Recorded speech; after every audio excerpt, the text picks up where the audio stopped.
This is Scott the Fix-It Guy. Today we're dealing with a Samsung stove that needs to have the controller replaced, which is actually pretty easy to do.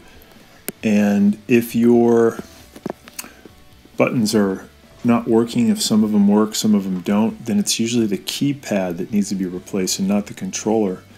But if the clock is acting strange, you're getting weird error messages, or a lot of the functions aren't working, it could be the controller. Usually though, the keyboard is the problem. So if you do have to replace the controller, we unplug it first, pull it out away from the wall, and then we just have to remove a few Phillips head screws from the back. Pretty quick, easy procedure. And the controllers for the Samsung stoves are not very expensive. But again, if you notice that just some of the keys work and some don't, then it's just the keypad is worn out, and that's actually a much more common problem.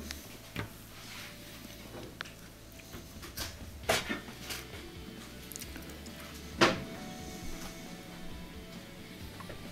we're going to take off this last Phillips head screw, and then we can take off the back plate.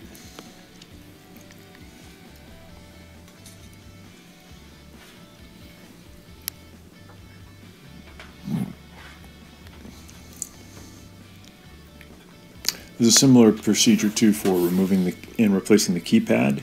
There's no real good way to test the keypad, except if you notice that, again, some keys work and some keys don't, then the keypad's just worn out.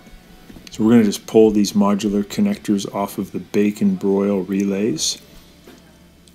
And sometimes these relays get stuck in the off position or the on position, and the bake or broil won't work. Pull off these sensor leads. And we also have the ribbon cable that brings the signal from the keypad to the controller. We're going to pull up on its plastic housing. The top of the plastic housing comes towards you by about 1/16 of an inch, and then the ribbon cable can come out. So you pull it towards you, just the top of it, and then pull the ribbon cable out. And we'll remove a couple of Phillips head screws, and we'll be able to take out the whole circuit board, the whole controller. These are all just Phillips head. These are smaller Phillips head screws.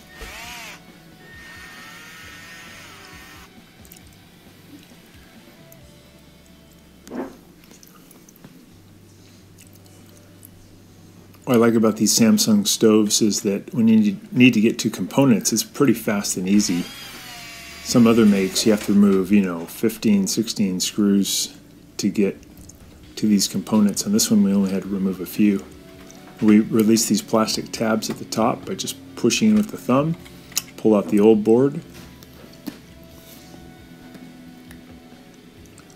We'll put in the new one.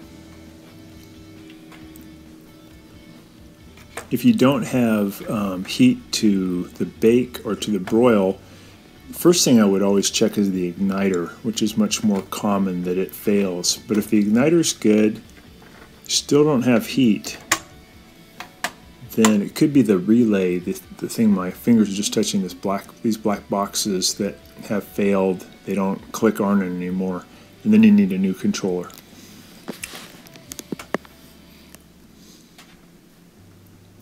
We're putting the ribbon cable back in, then we're going to push it into the circuit board along with the top of the black box that it's sitting into by about 1/16 of an inch, and that locks the ribbon cable in position.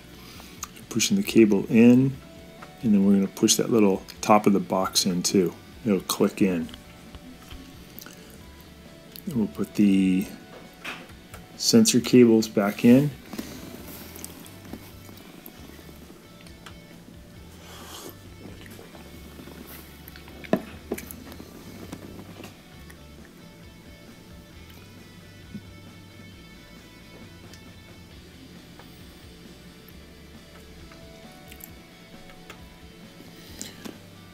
You just want to make sure you push these all in as far as they'll go, so you get a really good connection.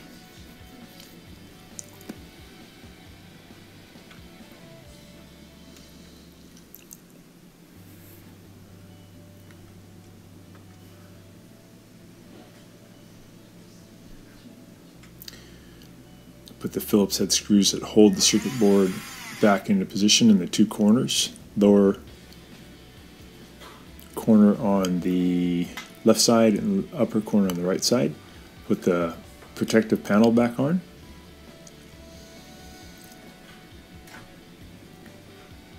I'm going to slide in the bottom first.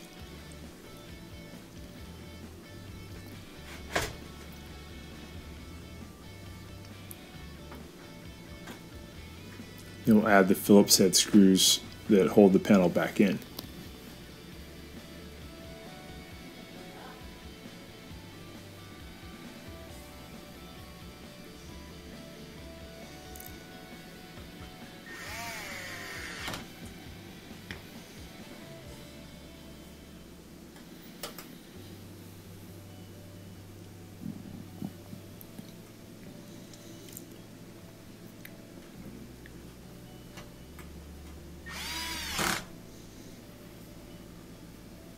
We have these little plates on the right and left side. They're actually labeled with a big R and a big L to help you. And they just have one screw holding them in.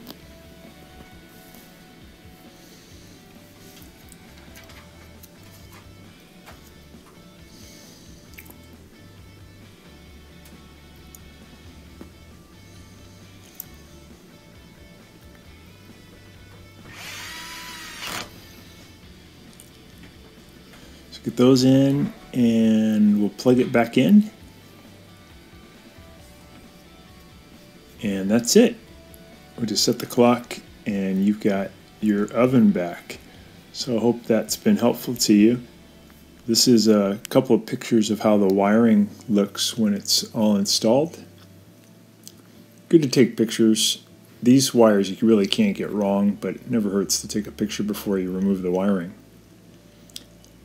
Hope this gets your stove and oven working strong again. Thanks for watching.